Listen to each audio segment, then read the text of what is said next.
I still remember her exact words at our 4th of July barbecue. "If you disappeared tomorrow, Melanie, no one would even notice." Everyone laughed, including my husband, James. 3 months later, when I actually disappeared from their lives, they finally noticed. Just not in the way they expected. If you've ever felt invisible in your own family or relationship, this story might hit close to home. I'm sharing this because I know I'm not alone. While you're settling in for this family betrayal journey, let me know where you're listening from in the comments. If my story of finally standing up to my toxic in-laws resonates with you, consider subscribing for more real family drama stories that prove karma is real. When I first met James Bennett at a charity gala 8 years ago, I thought I'd won the lottery. He was handsome, successful, and came from what appeared to be the perfect American family. The Bennetts were Charlotte royalty, old money, social, connections, and a beautiful estate in the most prestigious neighbourhood. I was Melanie Collins then, a marketing graduate from a modest background in Tennessee who'd worked 3 jobs to put myself through college. James pursued me relentlessly. He said I was different from the other women he'd dated, more authentic, less concerned with status. The irony of that statement would only become clear to me years later. We married after a whirlwind romance, and I was introduced to my new family with all the appropriate fanfare. Richard Bennett, my father-in-law, was a retired judge who still wielded considerable influence in local politics. His handshake was firm, but his eyes never quite warmed when they looked at me. Diane, my mother-in-law, was the quintessential Southern socialite, perfectly coiffed silver hair, tennis twice a week, and a smile that never reached her eyes when directed at me. "We're just so pleased James finally settled down," she said, at our engagement dinner, emphasizing the word finally, as if to suggest I was some last resort choice for her precious son. Then there was Vanessa, James's younger sister, beautiful, unmarried, and the apple of her daddy's eye. She had the same sandy blonde hair as James, the same patrician nose, and a laugh that sounded like wind chimes. But there was something calculated in her gaze when she looked at me, something that made me feel assessed and found wanting. "Welcome to the family," she'd said, air-kissing near my cheeks. "We'll have to work on your wardrobe." I spent years trying to fit in with the Bennetts. I straightened my naturally curly hair because Diane once mentioned it looked unprofessional. I took tennis lessons even though I hated the sport. I learned which forks to use at their formal dinners and memorized the names of all their country. Club friends. I even started softening my Tennessee accent, adopting the genteel Charlotte drawl that characterized the Bennett speech patterns. James and I both worked at Bennett Marketing, the family company founded by Richard before he went into law. James was being groomed to take over as CEO, while I had worked my way up to executive level on my own merit. At least that's what I thought at the time. The annual 4th of July barbecue at the Bennett estate was a tradition dating back to Richard's father. It wasn't the casual affair the name suggested. It was a carefully orchestrated social event where the family showcased their prominence to about 100 of Charlotte's elite. White tents on manicured lawns, catering staff in crisp uniforms, and a fireworks display that reportedly cost more than my first car. "This year's barbecue is particularly important," James had told me as we drove to his parents' estate. "Dad's invited Senator Williams and his wife." I nodded, feeling a flutter of excitement. "I have news too. The Nakamura account is confirmed. We're officially going international." I'd spent 6 months courting Nakamura Industries, a Japanese tech giant looking to expand their American presence. Landing them as a client would transform Bennett Marketing from a regional powerhouse to a global player. I'd prepared a presentation, worked with Japanese translators, and even learned basic business Japanese phrases to impress them. The contract had been signed yesterday. "That's great, honey," James said distractedly, checking his phone. "Listen, Vanessa's bringing her new boyfriend today. Dad's skeptical, so try to make him feel welcome, okay?" I swallowed my disappointment.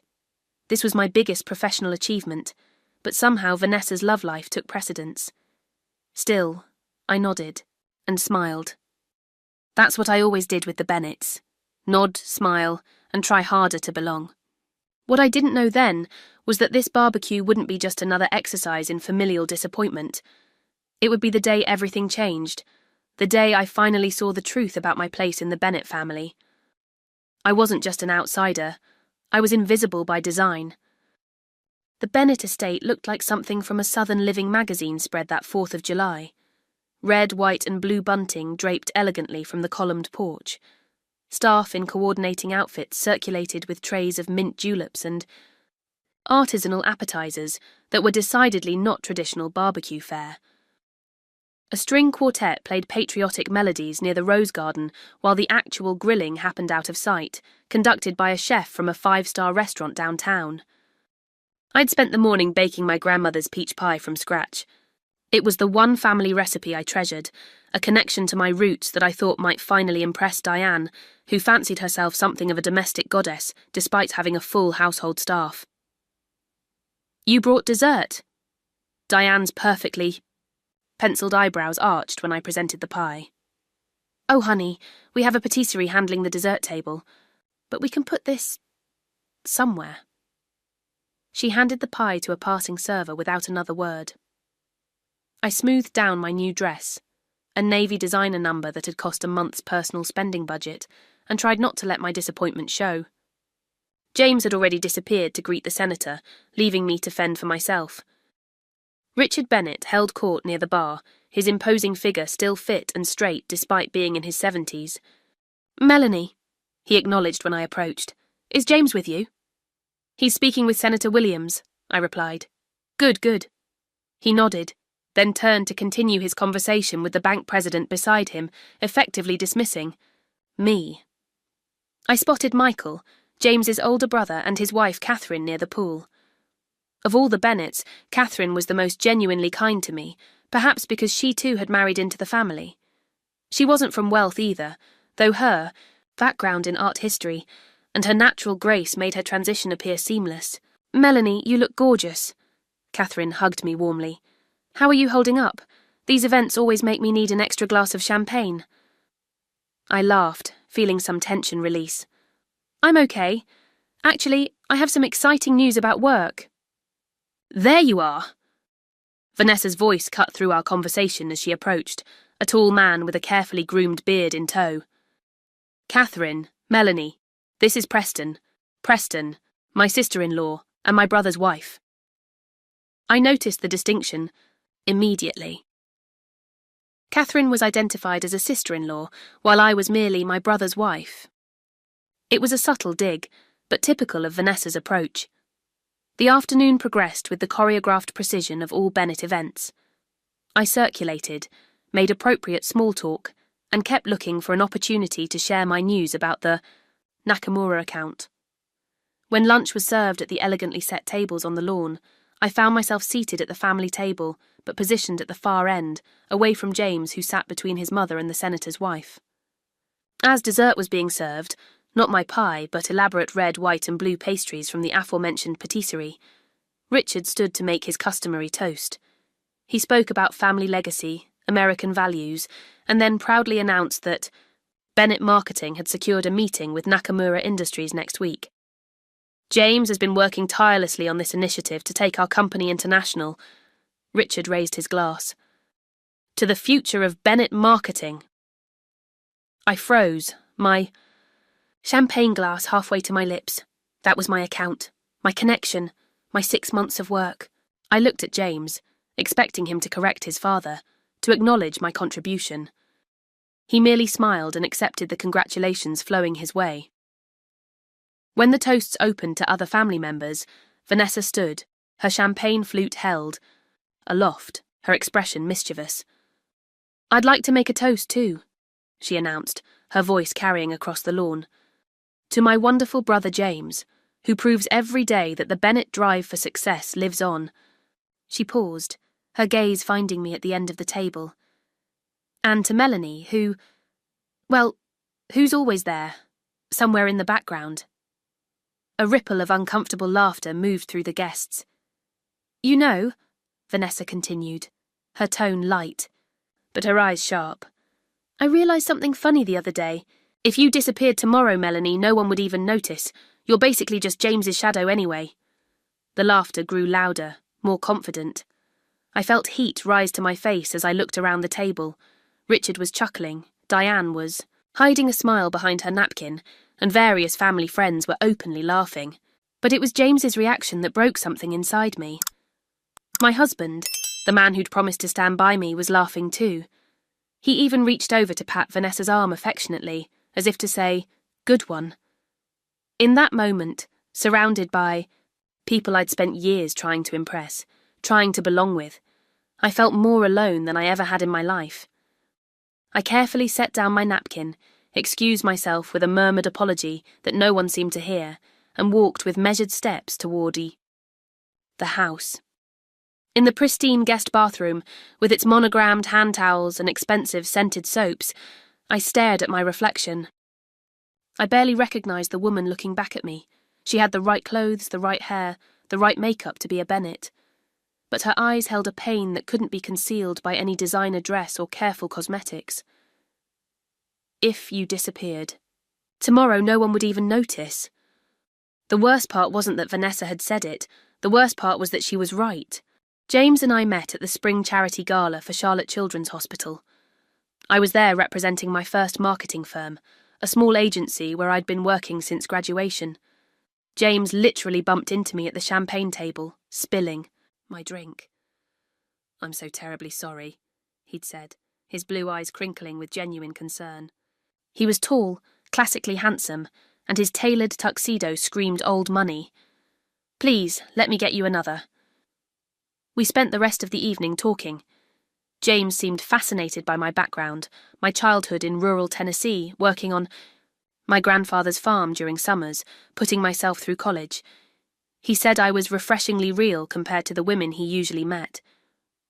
"You have no idea how tiresome it can be," he'd confided. "Everyone wanting you for your family name. Or money." Looking back, there were warning signs from the beginning about how the Bennett family would treat me. Our third date was a dinner at his parents' home. Richard had asked about my family with thinly veiled condescension. "Collins? I don't believe I know any Collins in Charlotte society." "My parents still live in Tennessee, sir," I'd explained. "Quaint," Diane had commented with a tight smile. At our engagement dinner, I noticed I was subtly excluded from the family photos. "Oh, let's get one with just the Bennetts," Diane had said, gently manoeuvring me aside. "For the family album, you understand." After we married, James and I moved into a house in an upscale neighborhood, paid for by his parents as a wedding gift. I tried to decorate it to reflect both our tastes, but gradually my contributions disappeared. My grandmother's quilt was relegated to a guest room closet. The pottery I'd collected from local artists mysteriously broke, or was replaced with Diane's selections from designer showrooms. At Bennett Marketing, where I'd been hired based on my portfolio and prior success, I found myself consistently sidelined in meetings. My ideas would be dismissed until James repeated them later, at which point they became brilliant innovations. I was assigned the accounts no one else wanted, yet somehow expected to produce miraculous results. I had a recurring nightmare during those years. In it, I would be standing in the middle of the Bennett living room during a family gathering. I would speak, but no sound would come out. I would wave my arms, but no one would look my way. Then, slowly my body would start to fade, becoming transparent until I disappeared completely. The Bennetts would continue their conversation, never noticing I was gone. I tried so hard to win them over. I volunteered for Diane's charity committees, spending weekends at silent auctions and benefit luncheons. I attended every boring legal dinner with Richard, listening attentively to the same stories about his famous cases. I even tried to bond with Vanessa, inviting her for shopping trips and spa days, which she usually rescheduled or cancelled at the last minute. There were so many small humiliations, incidents that seemed minor in isolation, but formed a pattern when viewed together. The time Diane served shellfish at a family dinner, despite my severe allergy being well documented. "Oh, I completely forgot," she'd said as I felt my throat begin to tighten.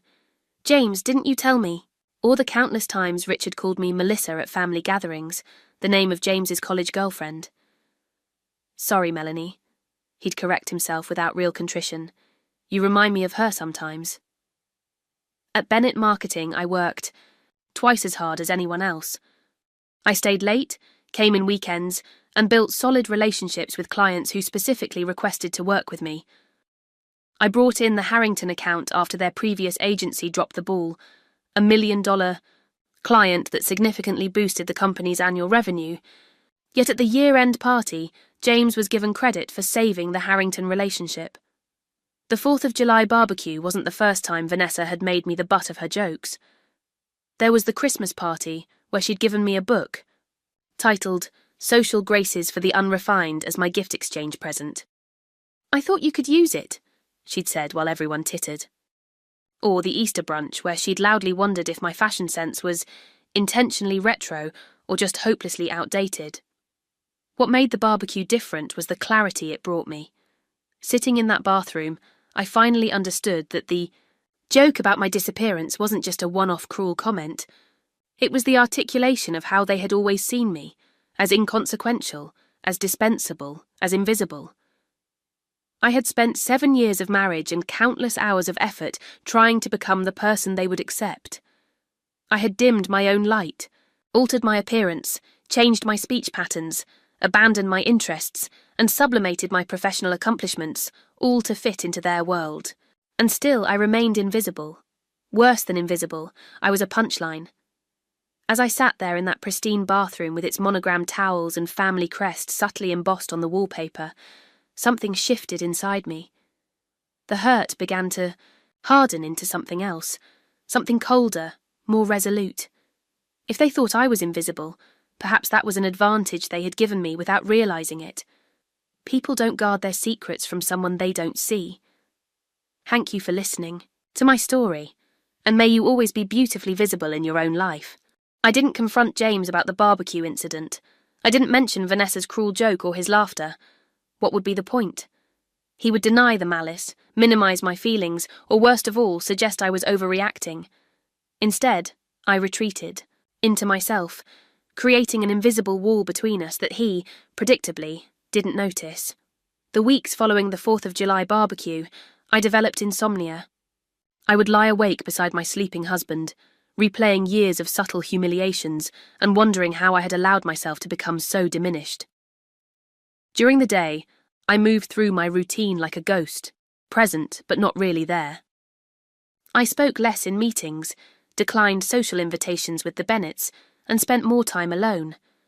James, meanwhile, was consumed with the Nakamura account, my account. He was flying to Tokyo the following month for meetings he hadn't prepared for and didn't understand the nuances of. When I offered my notes and research, he waved them away. "I've got this handled, Mel," he said distractedly. "The international expansion is my project now. Dad wants me to focus on it exclusively."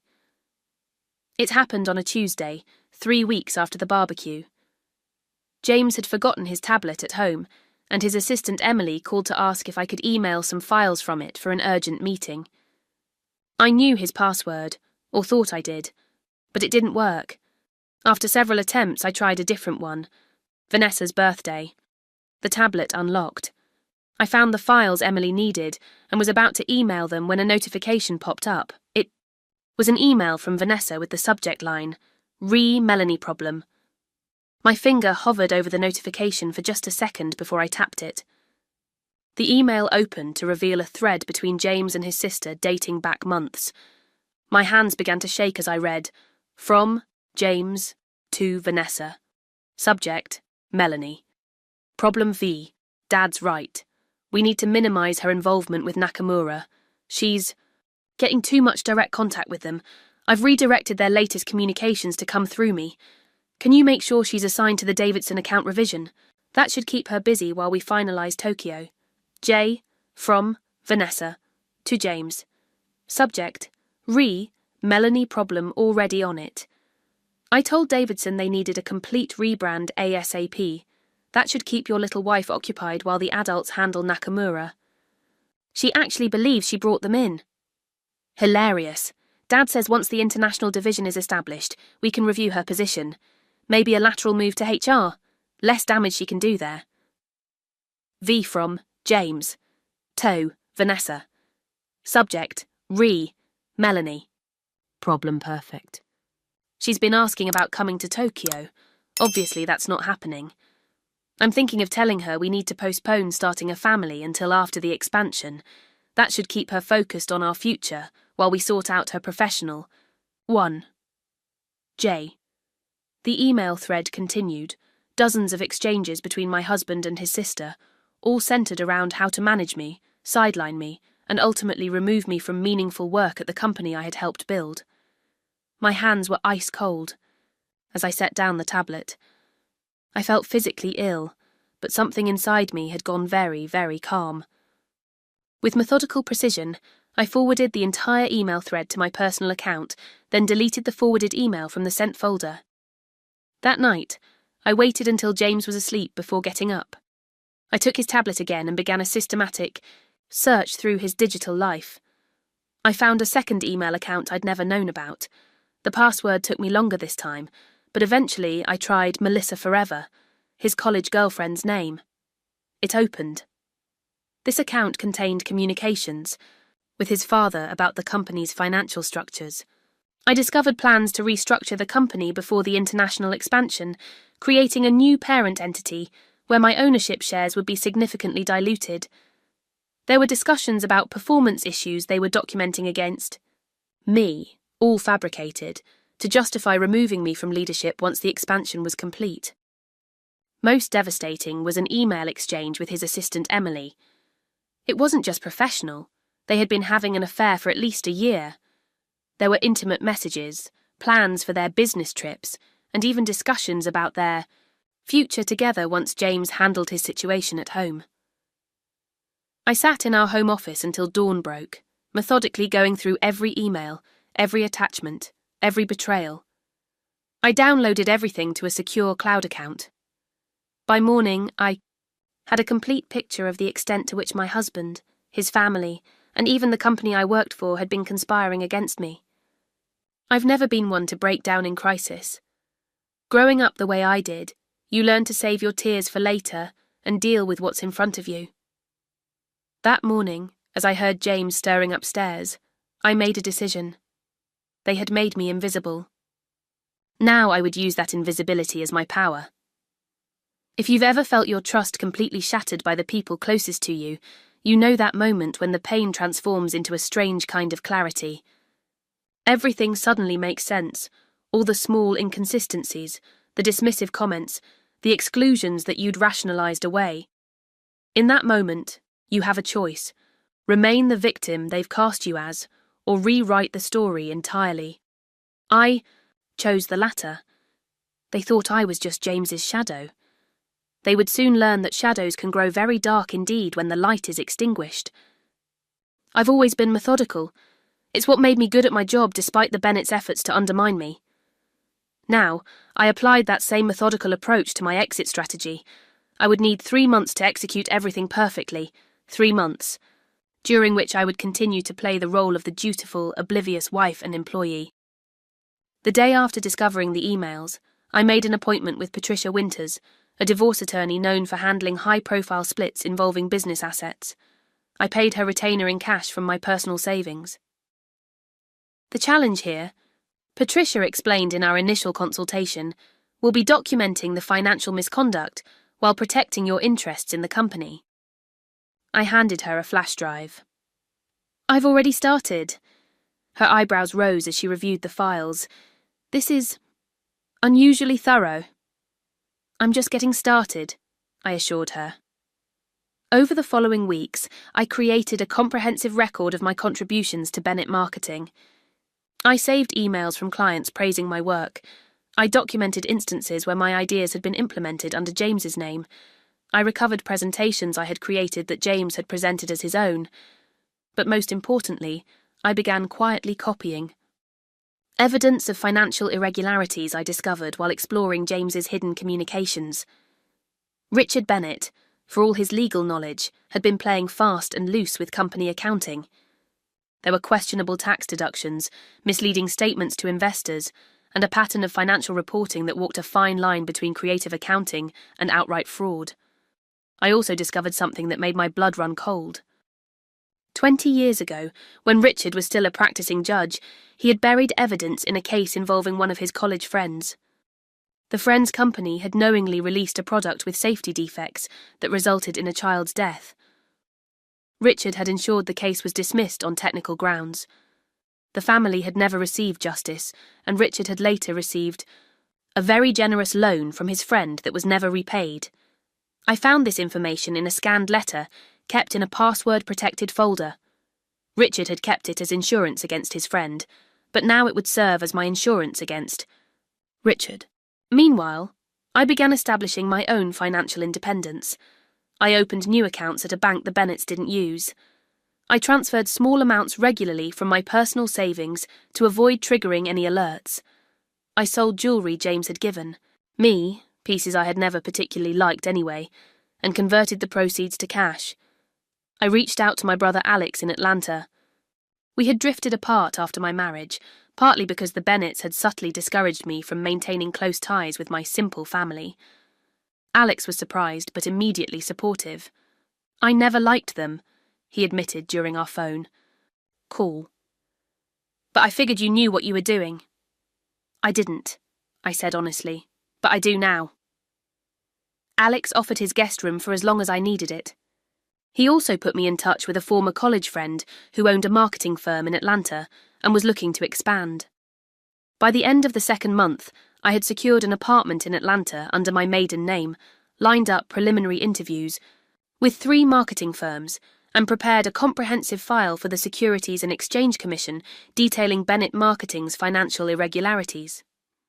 I also began moving my personal belongings out of the house in small batches: photo albums from before my marriage, the few family heirlooms I had managed to keep, clothes James never noticed I wore.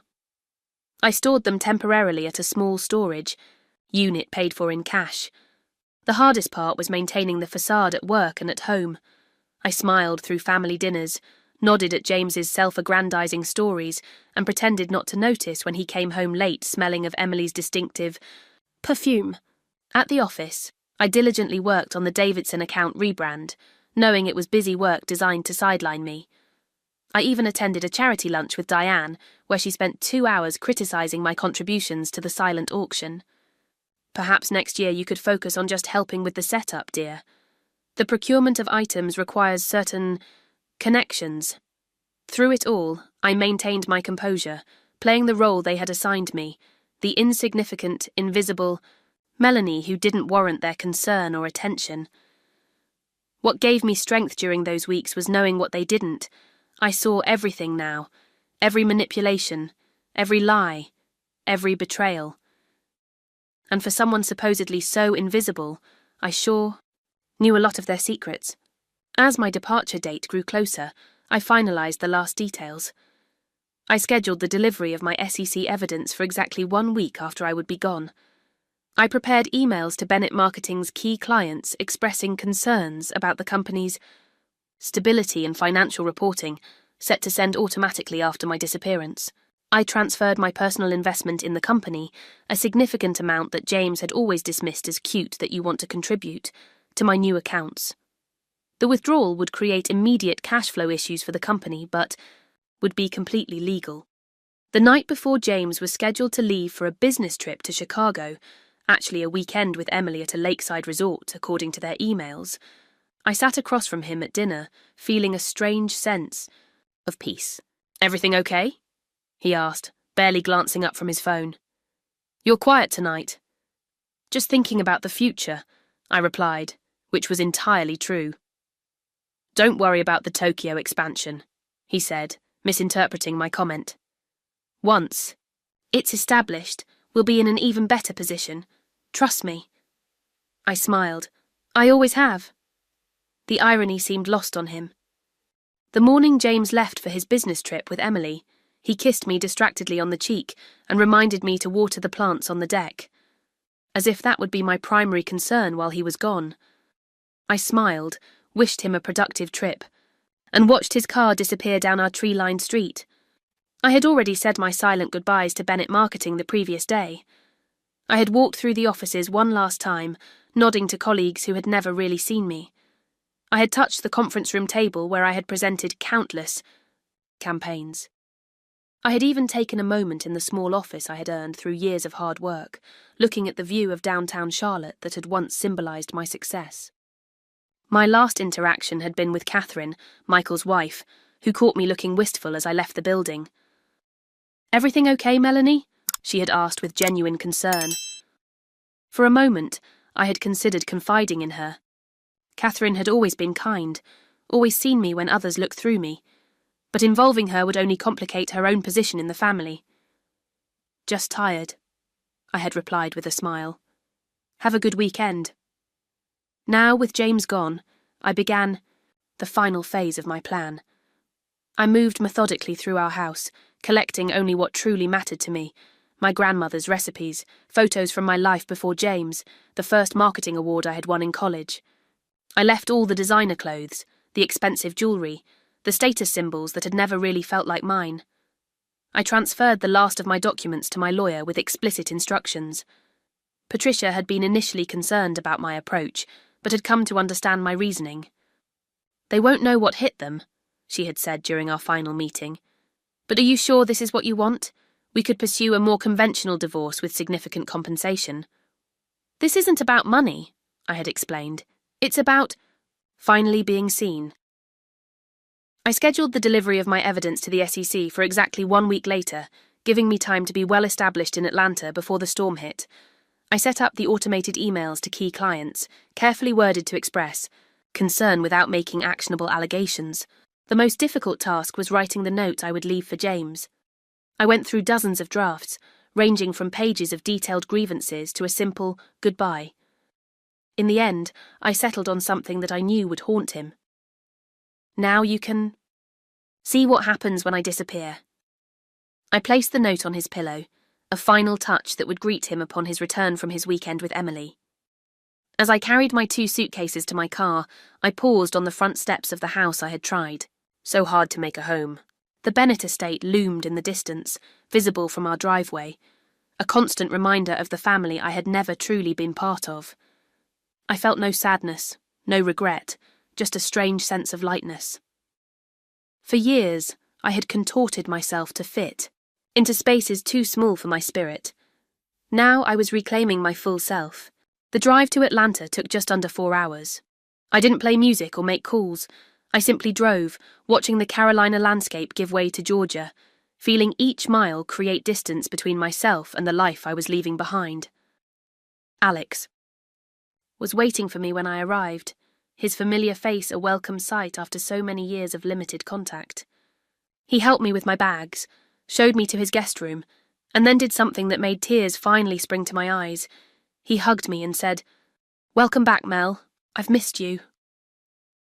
For the first time in years, someone saw me, really saw me, and it was like coming home to myself. That night, as I lay in bed in my brother's guest room, I thought about James returning to an empty house, finding my note, realising that his invisible wife had slipped away while he was with his mistress. I imagined his confusion turning to panic as he discovered what else had disappeared. The evidence of his family's misconduct, his financial secrets, the carefully constructed narrative of Bennett's superiority. I thought about Vanessa's joke at the barbecue and felt a grim satisfaction. They had never noticed me, but they would certainly notice when I was gone. Ter in your life are the ones who see you completely and love what they see. My new life in Atlanta began with a strange sense of calm.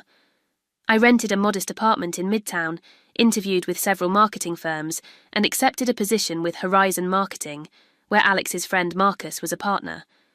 I explained my situation honestly, that I was leaving a toxic marriage and needed a fresh start, and Marcus valued my portfolio and experience enough to bring me on as a senior account manager.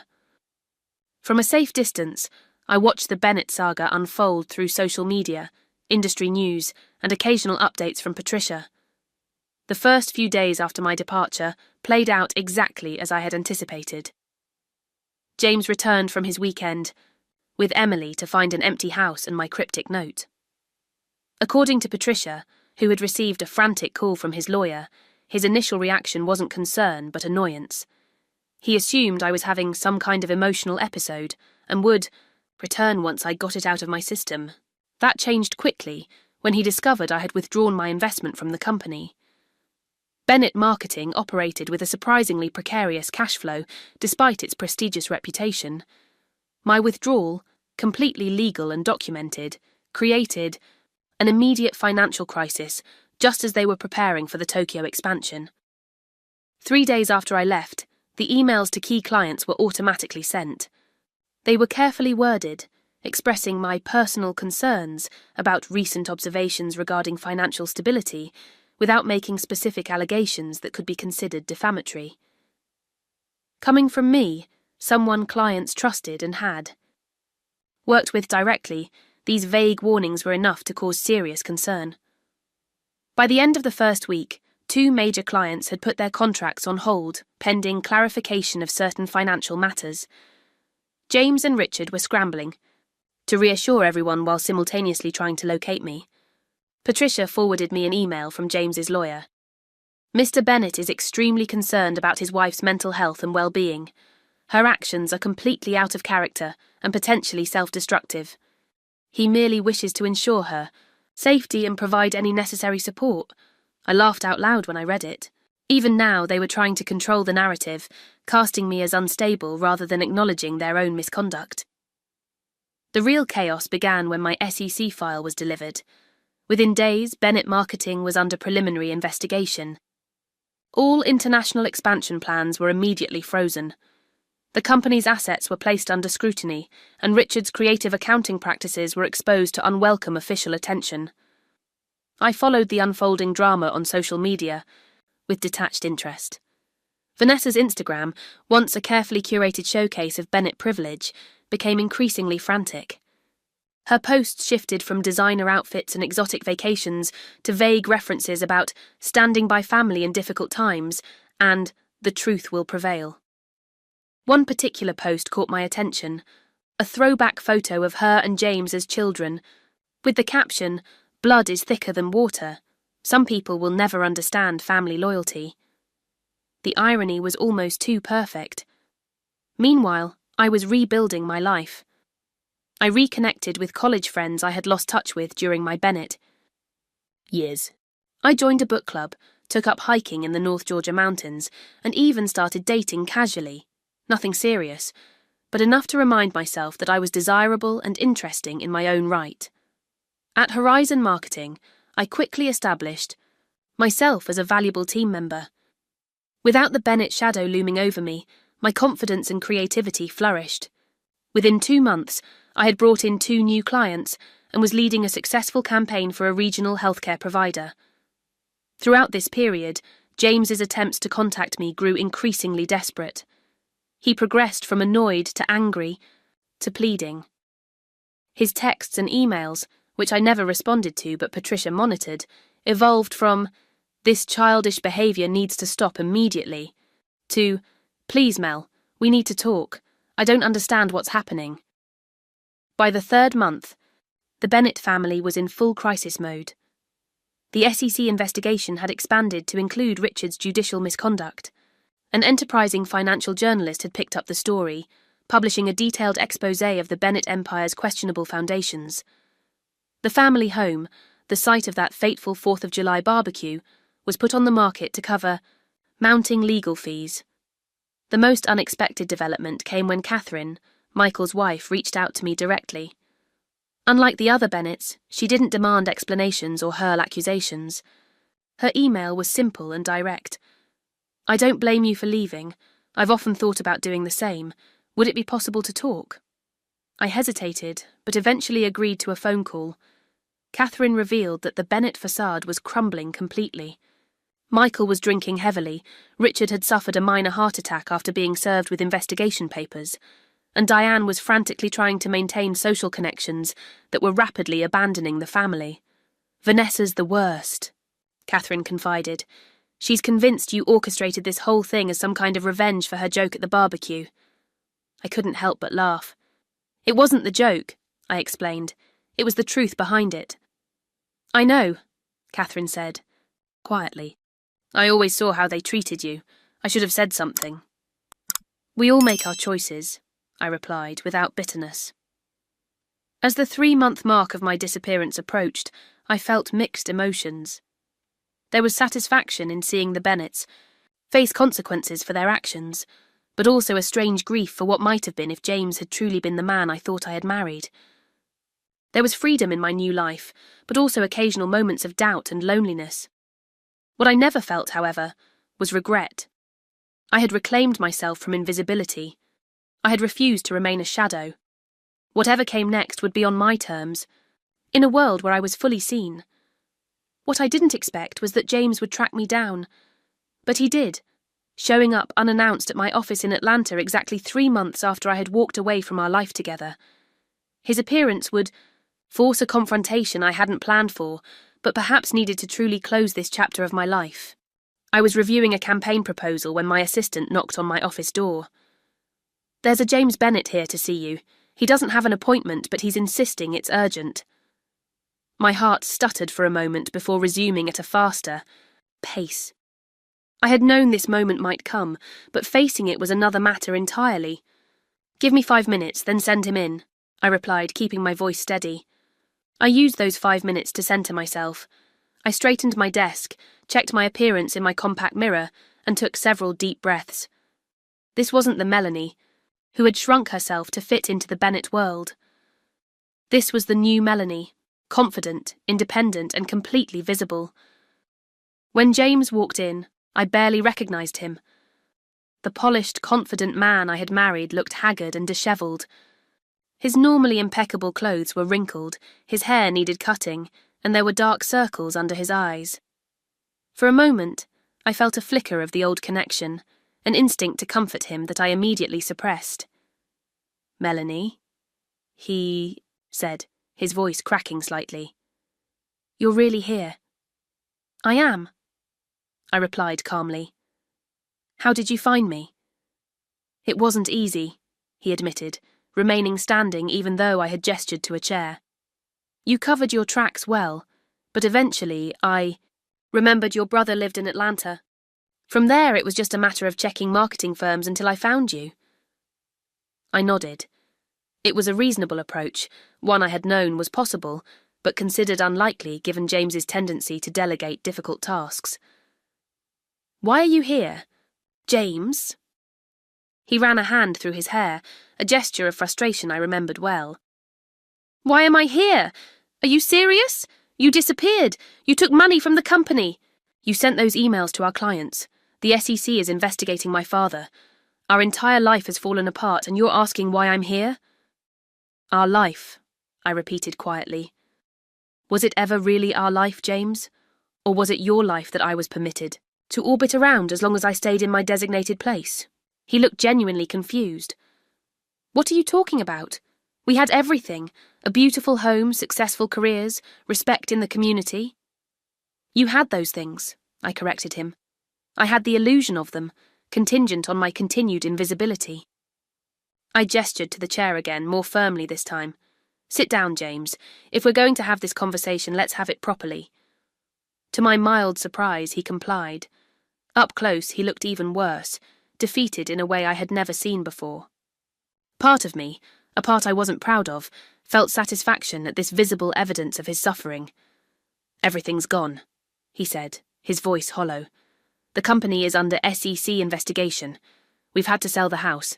Dad's in the hospital, heart attack last week. His reputation is ruined because of that old case you somehow found. Mum's a mess, even Vanessa." He trailed off. "What about Vanessa?" I prompted, curious despite myself. "She sent you an email, didn't she? Threatening you?" I nodded. Vanessa had indeed sent a lengthy, vitriolic email accusing me of destroying the family out of jealousy and threatening vague but ominous consequences. I had forwarded it directly to Patricia, who had reported it to the police as a precaution. "She's facing potential charges for that," James said. "Harassment, threats, on top of everything else." He looked up at me, his expression shifting from defeat to anger. "Was this what you wanted? To destroy everyone?" "No," I said honestly. "I didn't want to destroy anyone. I simply wanted to be seen, to be valued, to be treated as an equal partner in our marriage and our business.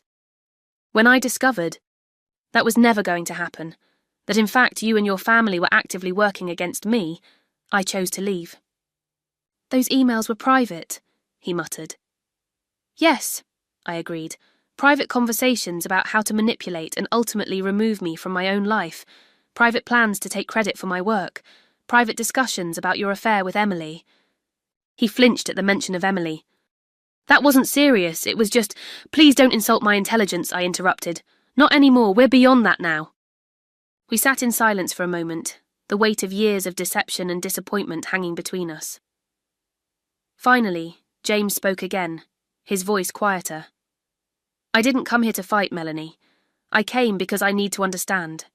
How did we get here? When did you change? The question was so typically James, centered on his perception, his experience, that I almost laughed. I didn't change, James. I woke up. There's a difference. I pulled out a folder from my desk drawer and slid it across to him. These are divorce papers. Patricia has been in contact with your lawyer for weeks. Everything is fair, I'm not asking for ongoing support or additional compensation beyond what was legally mine to begin with. I simply want a clean break. He stared at the folder without opening it. Is there any way we could try again? Start over somehow? I know I made mistakes, but... James, I cut him off gently. The woman you want to start over with doesn't exist. She was a creation, partly yours, partly mine, partly your family's. The real me is sitting across from you now, and she isn't going back to being invisible. I loved you, he said, and I thought I detected a hint of genuine emotion. Perhaps, I acknowledged, but you loved a version of me that fit conveniently into your world. You never saw all of me. You never wanted to. He opened the folder slowly, glancing through the documents inside. You were planning this for months. Yes. You recorded everything, copied emails, gathered evidence. Yes. He looked up at me, a new expression in his eyes, something like grudging respect mixed with fear. I never knew you could be so calculating. You never really knew me at all, I replied simply. That was the problem. James sat back in his chair, studying me as if seeing me for the first time. Vanessa's joke at the barbecue, that's what triggered all this, isn't it? I shook my head. It wasn't the joke. It was everyone's reaction to it. It was your reaction, James. You laughed. You patted her arm like she'd said something clever instead of cruel. In that moment, I saw the truth about my place in your family. It was just a stupid joke, he protested weakly. No, I said firmly. It was the truth. If I disappeared, no one would notice. So I decided to test that theory. His expression darkened. We noticed, Melanie. The whole world noticed. Look at what's happened. You didn't notice me disappearing, I clarified. You noticed the consequences of my disappearance. There's a difference. We lapsed into silence again. Outside, my office window, Atlanta traffic moved steadily along Peachtree Street. My new life continued, even as I sat facing the ghost of my old one. Finally, James picked up the divorce papers. I'll have these reviewed and signed. I nodded. Thank you.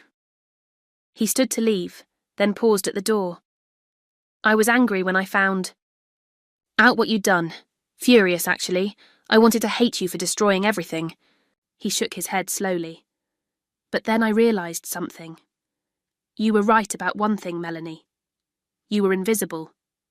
That's why none of us saw you coming. With that, he was gone, leaving me alone with the strange feeling that for the first time in our relationship, James had actually seen me clearly. 1 year later, I stood on the rooftop deck of my new condo in Midtown Atlanta, watching the sunset paint the skyline in shades of gold and pink. Music and laughter drifted up from the gathering I was hosting, a combination 4th of July celebration and 1 year anniversary of my freedom. Horizon Marketing had promoted me to partner 6 months earlier, after my work with regional healthcare providers expanded into a national campaign that garnered industry awards. I had my own team now, young marketers I mentored with an emphasis on recognition and credit for their contributions. My personal life had blossomed as well. I had reconnected with my family, spending holidays in Tennessee for the first time in years. My brother Alex and I had weekly dinner dates where we made up for lost time. I had even started seeing someone, a literature professor named David, who saw and appreciated me exactly as I was. The divorce had been finalised without drama. James had signed the papers and respected my wishes for no further contact. Bennett Marketing had eventually been sold to a larger agency after the SEC investigation resulted in substantial fines, but no criminal charges. Richard had recovered from his heart attack, but retired from public life entirely.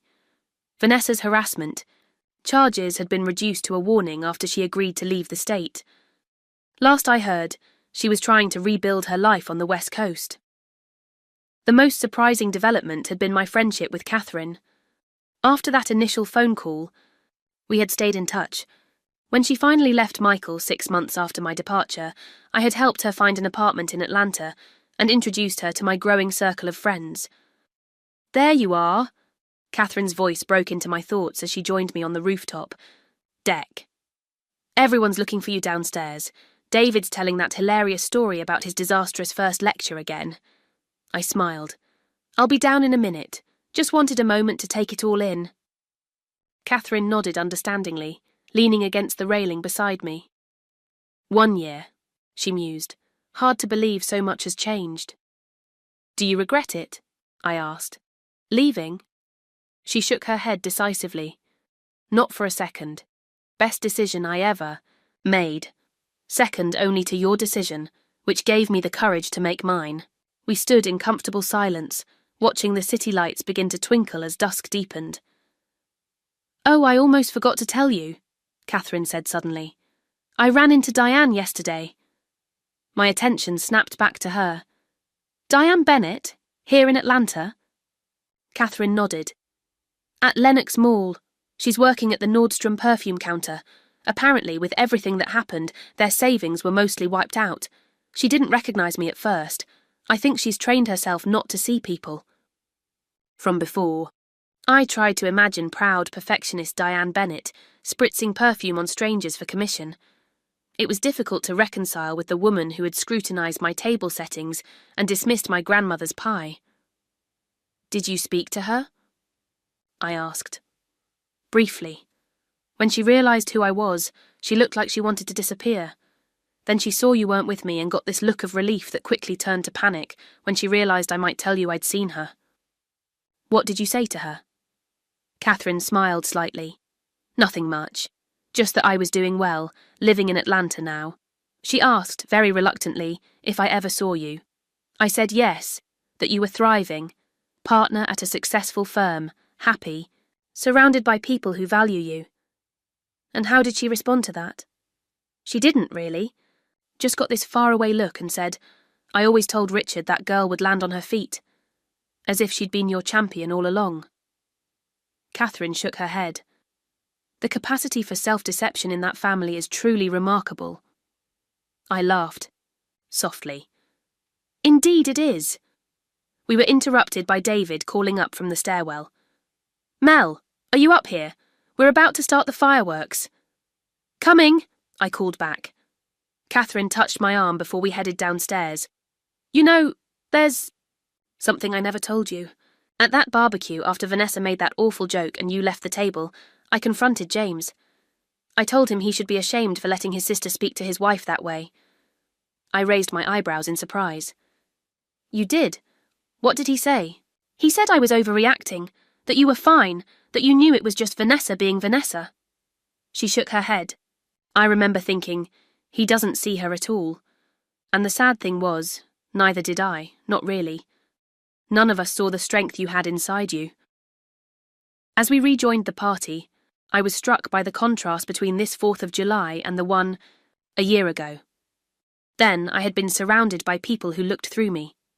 Now I was encircled by friends and loved ones who truly saw me, my talents, my quirks, my full authentic self. David slipped his arm around my waist as we gathered on the balcony for the fireworks. "Everything okay?" he murmured. "You seem deep in thought up there." Everything's perfect, I assured him, and meant it. As the first fireworks exploded, across the Atlanta sky, I reflected on visibility, what it means to be truly seen, to be valued, to occupy space unapologetically in the world. The Bennett family had tried to make me invisible, but in doing so, they had given me the ultimate power. I had seen them clearly while remaining unseen myself. In the end, Vanessa's cruel joke had contained an unintended truth. If I disappeared, no one in that family would notice, not because I didn't matter, but because they had never actually seen me in the first place. Their loss, as it turned out, not mine. The spectators around me gasped as a particularly spectacular burst of colour filled the sky. I joined them, no longer a shadow at the edges of someone else's life, but fully present in my own. Have you ever had to remake yourself after being invisible for too long? Sometimes the people who should see us most clearly, family, partners, close friends, are the ones who see only what they want to see. My journey from invisibility to living fully seen taught me that true visibility starts with seeing yourself clearly first. If my story resonated with you, I'd love to hear about your own experiences with family dynamics or reclaiming your power. Drop a comment below about a time you had to stand up for yourself in a family situation, and if you want more stories about finding justice and rebuilding after family betrayal, please subscribe to my channel and hit the like button.